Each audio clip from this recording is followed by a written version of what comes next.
Di ako perpektong kapatid, pero mahal na mahal ko ang mga kapatid ko.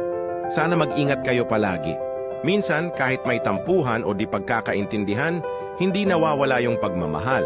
Natural lang na may asaran at kulitan, pero sa dulo ng araw, pamilya pa rin ang uuwian. Walang kapantay ang saya kapag buo at masaya ang magkakapatid. Alam ko hindi ko laging naipapakita o nasasabi, pero mahalaga kayo sa akin. Lalo na ngayong tumatanda na tayo, mas naiintindihan ko na kung gaano kahalaga ang bawat isa. Gusto ko lang kayong alagaan kahit sa simpleng paalala. Hindi man ako laging present sa lahat ng moments nyo, tahimik lang akong proud sa inyo. Sa bawat tagumpay at hirap nyo, kasama nyo ako kahit hindi halata. Ang pagmamalasakit ko, hindi man madaldal pero totoo. Kaya please, mag-iingat kayo palagi.